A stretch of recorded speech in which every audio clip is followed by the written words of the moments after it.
చిన్నబాబు గారు, సో చాలా మంది రేడియేషన్ తీసుకునే పేషెంట్స్ దగ్గర నేను అబ్జర్వ్ చేస్తున్నాను ఏంటంటే తెల్లటి ఇట్లాంటి మాస్క్ లాంటి పరికరాన్ని తీస్తూ వాళ్ళు క్యారీ చేస్తూ ఉంటారు. ఆ మాస్క్ అసలు ఎందుకు ఇస్తాము, దానివల్ల ప్రయోజనాలు ఏంటి అసలు? యా, డాక్టర్ సంతోష్ గారు, ఇదేంటి చాలా వ్యాలిడ్ క్వశ్చన్ అండి. ఓకే, ఇదేనండి ఆ మాస్క్. దీన్ని థర్మోప్లాస్టిక్ ఆర్ఫిట్ కాస్ట్ అంటారు. జనరల్ గా రేడియేషన్ థెరపీ అనేటువంటిది ఇదేంటి ఓవర్ పీరియడ్ ఆఫ్ టైం ఇచ్చేటువంటి ట్రీట్మెంట్ అన్నమాట. సో ఇదేంటి హెడ్ అండ్ నెక్ క్యాన్సర్స్ తీసుకుంటే గనక అడ్జువెంట్ సిట్టింగ్ లో దగ్గర 6 weeks, తర్వాత ఇదేంటి డెఫినెటివ్ సెట్టింగ్ లో ఇదేంటి 7 weeks ఆఫ్ ట్రీట్మెంట్ ఇవ్వవలసి ఉంటుంది. సో ఆ 7 weeks పేషెంట్స్ ఇదేంటి ఒకే పొజిషన్ లో పడుకోవాలి. అందుకోసమని ఇది ఒక ఇమ్మొబిలైజేషన్ డివైస్ గా మనకు ఉపయోగపడుతుంది అనమాట.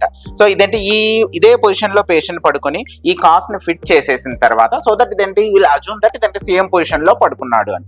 ఈవెన్ ఇదంటే మనం ఇచ్చేటువంటి అడ్వాన్స్ టెక్నాలజీలో మిల్లీమీటర్ అదేంటి అక్యురసీతో మనం ట్రీట్మెంట్స్ ఇవ్వడం జరుగుతుంది. సో ఇది సేమ్ పొజిషన్ లో పడుకున్నాడా లేదా అనేటువంటి దానికి అదేంటి మనకు రోజు అదేంటి డైలీ రొటీన్ యూజ్ లో అదంటే చాలా హెల్ప్ఫుల్ అవుతుంది అనమాట. తర్వాత ఇదేంటి ఇది పడుకున్న తర్వాత కూడాను ఆర్ఫిట్ కాస్ట్ పెట్టిన తర్వాత పేషెంట్ కి విల్ టేక్ సిబిసిటీ స్కానర్ ఉంటుంది మెషిన్ కి. ఇది సిబిసిటీ స్కానర్. ఈ సిబిసిటీ స్కాన్ తీసుకొని బేస్ లైన్ సిటీ స్కాన్ కి మనం ఫ్యూజన్ చేయడం కూడా జరుగుతుంది. సో దట్ ఇదంటే మనం విత్ ఇన్ 2 millimeter అక్యురసీలో మనం రేడియేషన్ ఇవ్వడానికి ఉపయోగపడుతుంది అనమాట. It will act as a immobilisation device. ఇది పెట్టుకున్నప్పుడు నొప్పి గాని మంట గాని వేడిగా ఏమన్నా ఉంటుందా? చాలా మంది అడుగుతా ఉంటారు. లేదండి, ఇది తయారు చేసినప్పుడు ఎలా తయారు చేస్తామంటే కనుక ఇది హాట్ వాటర్ బిన్ ఉంటుంది. ఈ హాట్ వాటర్ బిన్ లో థర్మోప్లాస్టిక్ ఆర్ఫిట్ కాస్ట్ ని వేసి దాని తర్వాత దాన్ని పేషెంట్ మీద పెట్టి పేషెంట్ కి వచ్చేటువంటి షేప్ అన్నమాట. ఎందుకంటే ఇండివిజువలైజ్డ్ ప్రతి ఒక్కరికి ఒక రకమైనటువంటి షేప్ ఉంటుంది కాబట్టి ఆ specific to that particular patient కి షేప్ వచ్చే విధంగా మనం దీన్ని తయారు చేసుకోవడం జరుగుతుంది. ఆ తయారు చేస్తున్నప్పుడు కేవలం కొద్ది సెకండ్స్, ఫ్రాక్షన్ ఆఫ్ సెకండ్స్, అంటే 10 to 15 seconds మాత్రమే కొంచెం వేడిగా అనిపిస్తుంది.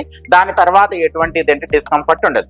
ఈవెన్ కొంతమంది పేషెంట్స్ కి వీటంటే భయస్థులు కూడా ఉంటారు. వాళ్ళకి మనం తయారు చేయకముందే కౌన్సిలింగ్ తీసుకొని మల్టిపుల్ సెషన్స్ తో దాని తర్వాత దీన్ని తయారు చేసి శ్వాస కూడాను బాగా ఆడడం కొరకు ముక్కు దగ్గర ఒక ఓపెనింగ్ కానీ నోటి దగ్గర ఓపెనింగ్ కానీ డిపెండ్స్ అన్నమాట. పేషెంట్స్ యొక్క కన్వీనియన్స్ ని బట్టి దీన్ని తయారు చేసుకోవడం జరుగుతుంది. ఇది ఎటువంటిదంటే పెయిన్ఫుల్ ఏం కాదు.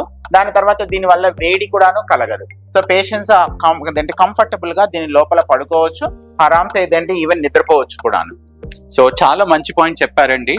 మిల్లీమీటర్ అక్యురసీతో రేడియేషన్ ఇవ్వడానికి, అట్లాగే పేషెంట్ ఒక బాడీ మూవ్మెంట్ కదలకుండా ఉండడానికి ఇటువంటి మాస్క్ ఎంతో ఉపయోగం అవుతుంది. సో దట్ మనం క్యాన్సర్ ని కంప్లీట్ గా జయించే అవకాశం ఉంది. Thank you.